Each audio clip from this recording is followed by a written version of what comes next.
सिलीगुड़ी नगर निगम के 36 number ward के निरंजन नगर इलाके में दिव्यांग दंपत्ति के घर में आए दिन चोरी हो रही है।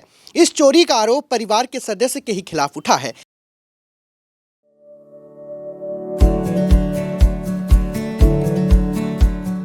Pampered, not just a hospital, but a mother. New life fertility centre আধুনিক চিকিৎসা ও বিশেষজ্ঞদের সহায়তায় আপনার স্বপ্ন পূরণ করতে প্রস্তুত। নতুন জীবনের স্বপ্ন সত্যি করতে আজই যোগাযোগ করুন। নতুন জীবনের সূচনা এখানেই। बताया गया है कि अंजलि सरकार और उनके पति दोनों ही दृष्टिहीन हैं। वे लॉटरी टिकट बेचकर अपना परिवार चलाते हैं।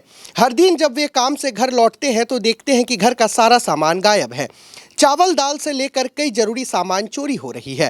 आरोप है कि अंजलि देवी का एक भतीजा अक्सर अपने दोस्तों को घर बुलाकर नशे का अड्डा जमाता है और घर का सारा सामान चुरा ले जाता है। आरोप यह भी है कि विरोध करने पर उन्हें शारीरिक रूप से अत्याचार भी किया जाता है। जब इस बारे में आशीघर चौकी और 36 नंबर वार्ड के वार्ड पार्षद रंजन सिल शर्मा को जानकारी दी गई तो कोई कार्रवाई नहीं हुई है। दिव्यांग दंपत्ति फिलहाल लाचार हालत में दिन गुजार रहे हैं। অনেক কিছু চুরি টুরি হয়।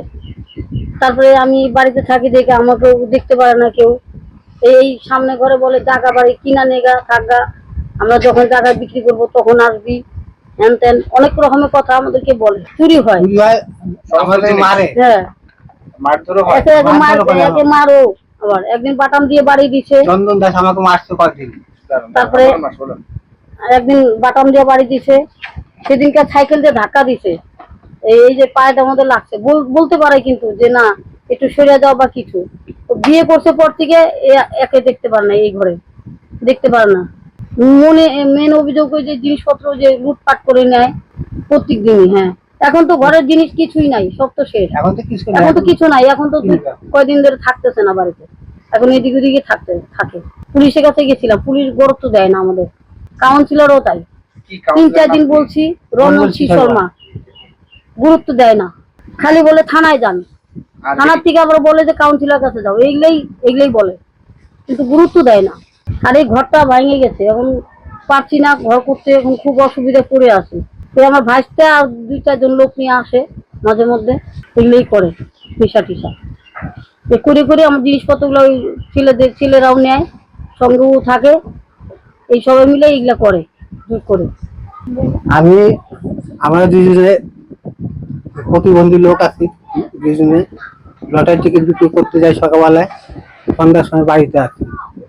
আসার পরে বাড়িতে এসে দেখি যে ঘর খোলা, এটা ভাঙা, গ্যাসের উনান নাই, ঘরে চাল নাই, চালের বস্তা নিয়ে আসি, চালের বস্তা 20 কেজি 25 কেজি চাল নাই, টাকা রাখি টাকাও থাকে না,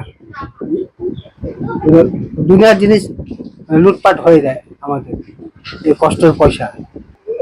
এর জন্য কাউন্সিলরকে ডাকা হয়েছে অনেকদিন, কাউন্সিলর আমাদের কথা গুরুত্ব দেয় না। থানায় গেছে, থানায় আমাদের কথা গুরুত্ব দেয় না। আমি চাই আমাদের যাতে সুস্থভাবে থাকে, জীবনযাপন করতে পারি, এটাই আমি চাই। কারা করে কি বলেই করে, আমি করছি। ওর ভাইস্তা আমি জিজ্ঞেস করি কেনেছে, একা ডাইরেক্ট বলে আমি নিচ্ছি, কি করবা, নেশা করে, হিরোইন নেশা করে।